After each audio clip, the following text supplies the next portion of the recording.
Welcome to Westpak's webinar entitled Amazon Package Certification Update, December 2018. Hello, I am Andrew Bevel and I will be your moderator and webinar organizer today. Before we start, let's take a moment to ensure that everyone is ready and familiar with the webinar control panel. First, you should have a control panel on the right side of your screen. You can minimize this panel by clicking on the orange arrow button in the upper left corner. You may expand the panel by clicking the same button. Secondly, you have the ability to submit questions using the chat pane located near the bottom of the control panel. We will be answering a few questions during the webinar. However, if we are unable to address your questions during the webinar, someone will follow up with you by email afterwards. For those of you registered and logged into the live webinar, you can download a copy of the slide deck now. It is located in the handout section of the chat pane just above the questions area. You'll see a few documents there as well. Feel free to download those too, as our presenter will be referring to these documents during his presentation. With that, let's get started. Today's presenter is Andrew Thomas, who is a lab manager here at Westpak, a third-party product and package test laboratory with facilities in San Diego and San Jose, California. Andrew began his career at our San Diego laboratory immediately following his graduation from Cal Poly San Luis Obispo in 2010 with a BS in industrial technology. During the past 8 years, Mr. Thomas advanced through each level of Westpak's rigorous test engineering infrastructure to the esteemed lab manager position he holds today. In his spare time, Andrew actively participates in Big Brothers, Big Sisters of America here in the San Diego area. Here's what we will be covering today. Andrew will start us out with an overview of Amazon's frustration-free packaging program. Andrew will then take us through the package certification process, utilizing ISTA Certified Laboratories. We will conclude with a few frequently asked questions, followed by an opportunity to answer any questions you might have. Before Andrew begins, I want to review Westpak's Safe Harbor Statement with you. This presentation was prepared with the best, most accurate, and current information from Amazon and ISTA known to Westpak at the time it was prepared and presented. However, Westpak makes no guarantees as to its accuracy or correctness in any way. Also, Westpak assumes no obligation for the use or misuse of the information contained in this presentation. We hope that if you do your own research and homework, you'll come up with the same recommendations we have here. Okay, that's enough to get this webinar started. Andrew, the audience is ready. Take it away. Thank you for the introduction, Andrew. Hello, everybody, and welcome to our second webinar on ISTA 6 Amazon testing. Since our last webinar, there have been several changes and updates to the program, including a big announcement of the creation of the Vendor Incentive Program by Amazon. Talking with our clients, we have realized there are many questions when it comes to ISTA 6 Amazon testing. My goal throughout this presentation is to help clear up some of that confusion and address the most common questions we hear as a participant in the APAS network. Let's begin with a little bit of background. Amazon began the frustration-free program back in 2008. The goal of the program was to reduce waste, lower cost of packaging, all while increasing customer satisfaction with packaging. According to Amazon, since frustration-free packaging was created in 2008, 244,000 tons of packaging has been eliminated, and in 2017 alone, 305 million shipping boxes were eliminated. This is a major impact from a sustainability point of view. Since Amazon has seen such an impact with the program, they created and announced the Vendor Incentive Program in this past September with an aim to encourage others to adopt its goals.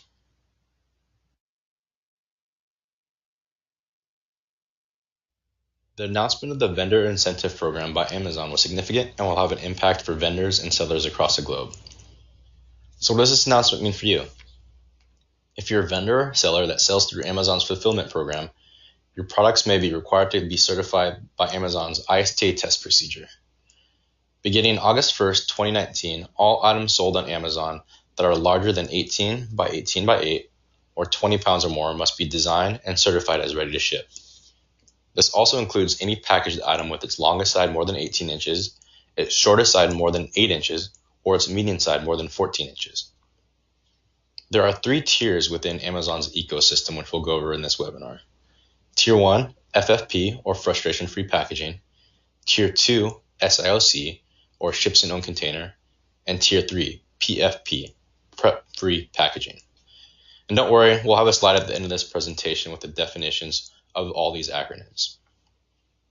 This vendor incentive program applies to Tier 1 and Tier 2 package types only. To encourage involvement and participation, Amazon has offered early adopters to receive a $1 credit for all items certified from September 17, 2018 to July 31, 2019.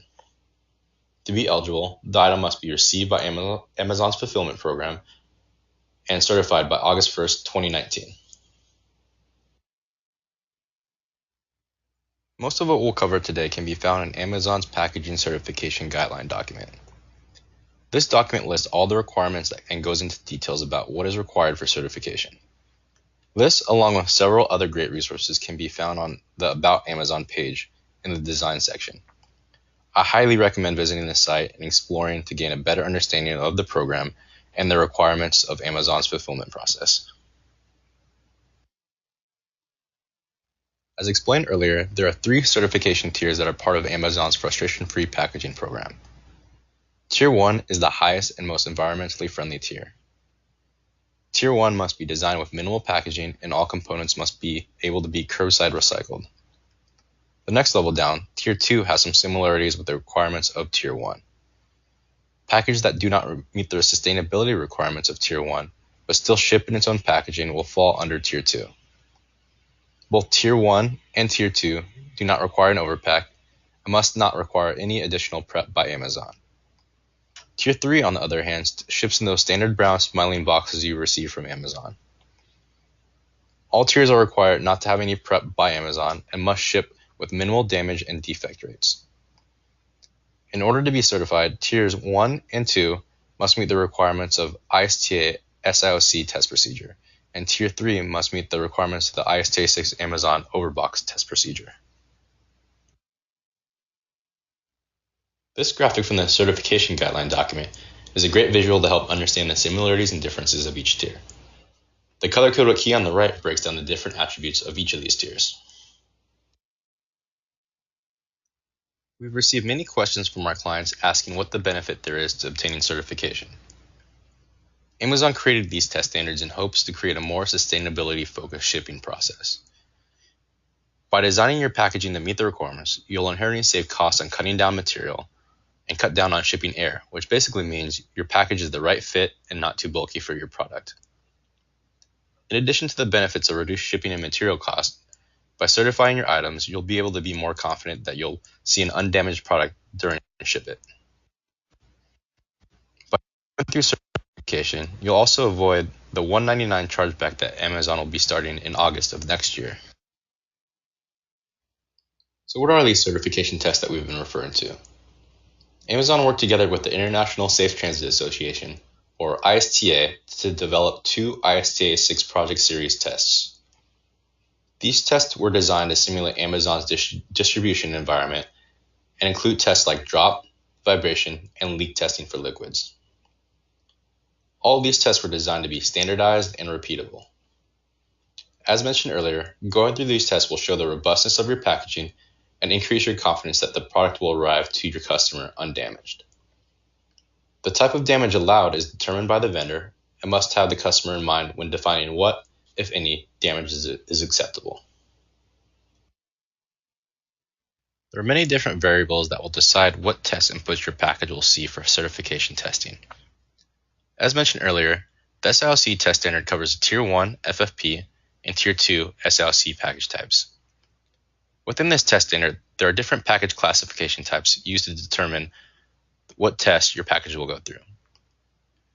The type is determined by the weight and dimensions of your package. The typical test sequence includes a series of drops and a vibration simulation test. One important note: in 2018, a revision to the standard was released to include classification types for TVs, which are now Type G and Type H. The TV certification test follows a slightly different test plan and will include a verification that the unit powers on and has no damage after testing. Although the Overbox test sequence is not part of the vendor incentive program, it's still important to cover. Those of you familiar with ISTA testing, the OB test sequence is similar to the 3A test with slightly different inputs and a very specific set of packaging requirements. Because Amazon sells such a variety of products and may send multiple items in one shipment, there is a lot of variability with each package that gets sent in an Amazon overbox. This test sequence will simulate a single item shipment as well as a multiple item shipment. To prep the box for testing, the product is placed in its most damage-prone orientation facing the bottom corner. The package is then filled with air pillows and dunnage to simulate a shipment. In this standard, there's a matrix to choose the right size box along with a set of specific hazards to use to simulate multiple items in one shipment. I know all this can seem a little overwhelming, but feel free to get in touch with us and we'll be more than happy to help guide you through the process. This is a table of an overview of the OB test sequence pulled from the standard. We won't go into exact details, but as you can see, this test includes an optional temperature and humidity test, followed by 2 rounds of drop testing with vibration in between. One change to this standard to take note of is that for 2018, the vibration test was updated to remove a top load during testing. With that overview of the test sequences, how do you know if you actually pass? This is where the importance of the acceptance criteria comes in. The vendor or seller must define the acceptance criteria before the start of certification testing. A damaged or broken product will always fail the acceptance criteria. And if your product is liquid, any leakage is considered a fail. All other acceptance criteria is more subjective and is based on what your product actually is. One tip to follow when defining the acceptance criteria is to put yourself into the customer's shoes and think if you'd be excited or accepting to receive the product, how it arrived, and the condition after it has gone through testing. If you're curious to see some specific examples of package designs and the benefits of certification, I recommend you follow the link here to Amazon's case study page. On this page, you'll find several real-life examples that cover several benefits of redesigning the package to meet the tiered requirements in Amazon's ecosystem. Each example will go over how many package components were reduced, the decrease in the packaging volume, and the decrease in the amount of airship compared to the original design. I've included Tier 1 and Tier 2 case studies from Amazon at the end of this slide deck.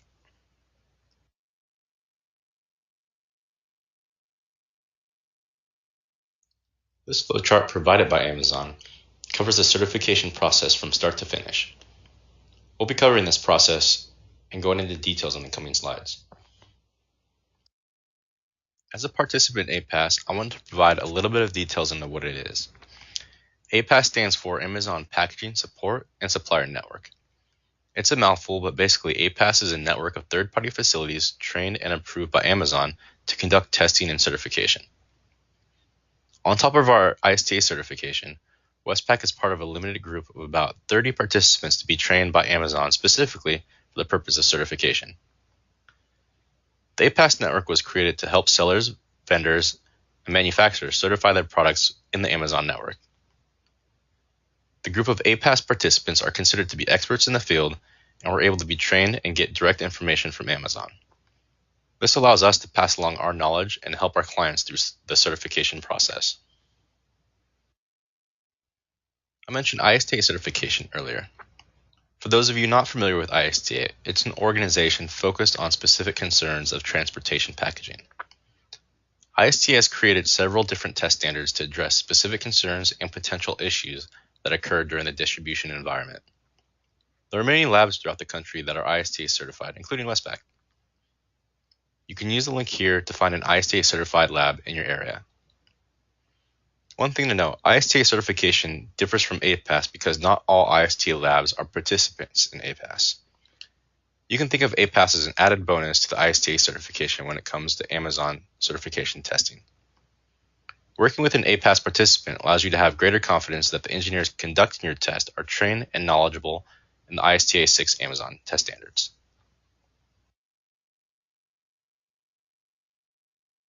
We'll cover the certification process in 2 parts.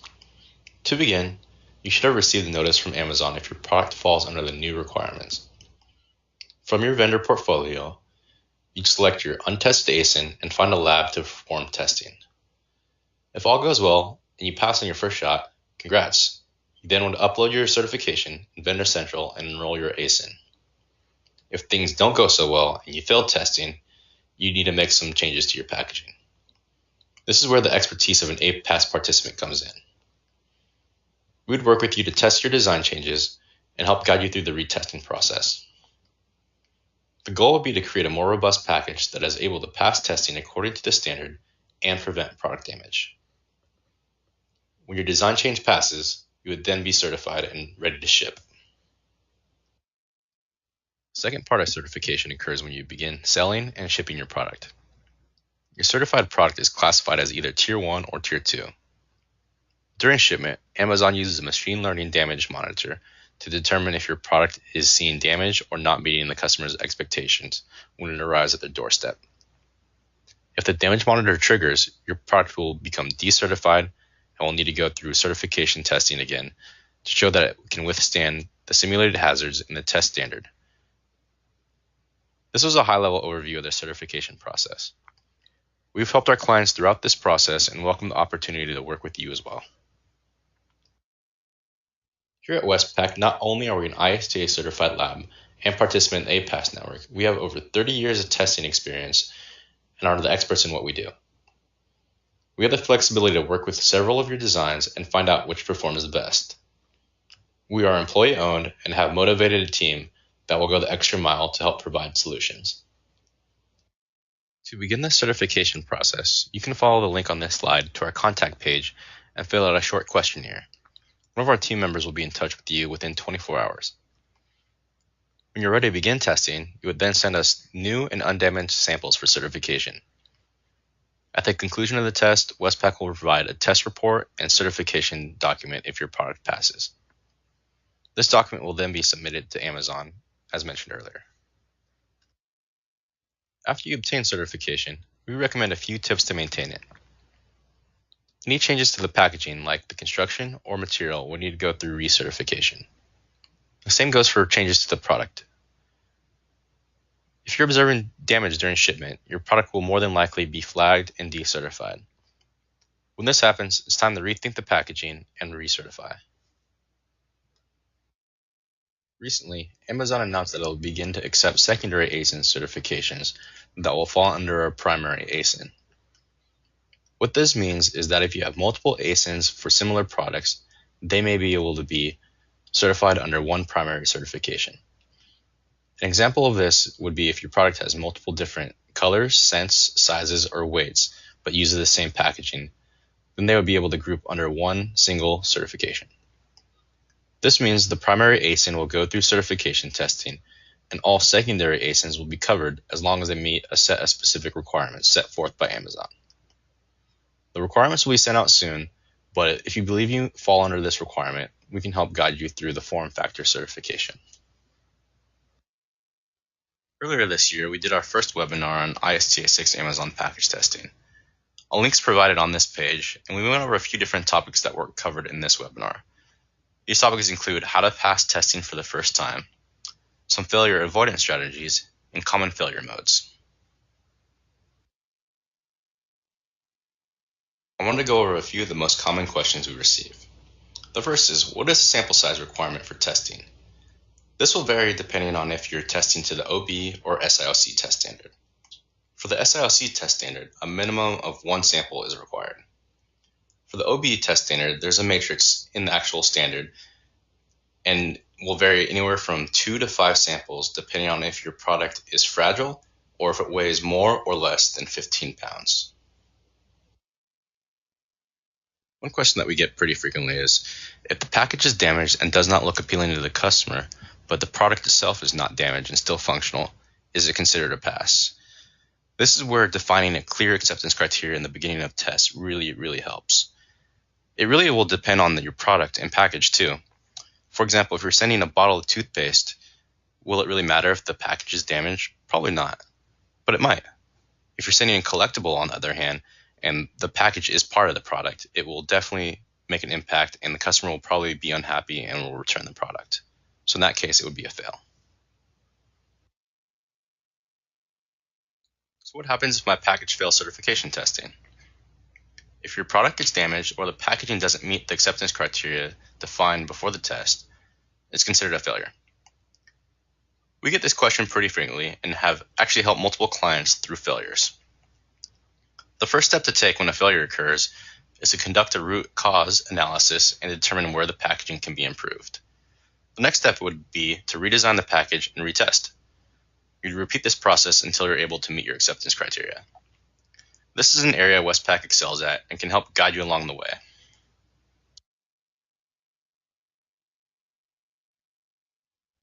Another question we get asked relatively frequently is, does Westpak provide any design services?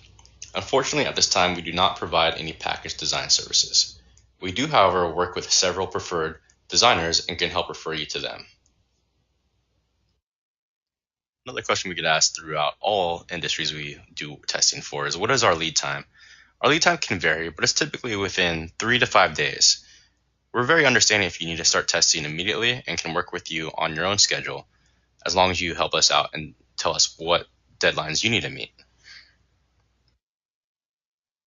So after testing, what does a typical report look like? Depending on if you pass or fail, you might receive 2 different types of reports. If you pass, Amazon has actually provided a template for providing results in the certification report. This report will include pictures for each test input and results for each test input. If you fail, we provide a custom Westpak report that details each test input and the areas where we actually noticed damage or the failure. We can also provide suggestions on how to move forward and retest in our custom Westpak test report.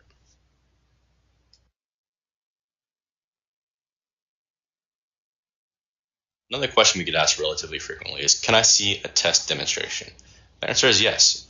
We actually have clients on site pretty much every day watching and observing their tests. So feel free, if you want to come by to watch the test, just give us a call, let us know that you'd like to be here. On this slide, we've included links to the references and resources used to gather information for this webinar. Following these links will bring you to pages providing more information on testing, along with more details not covered in this webinar. This is an additional reference slide covering the acronyms used in this presentation.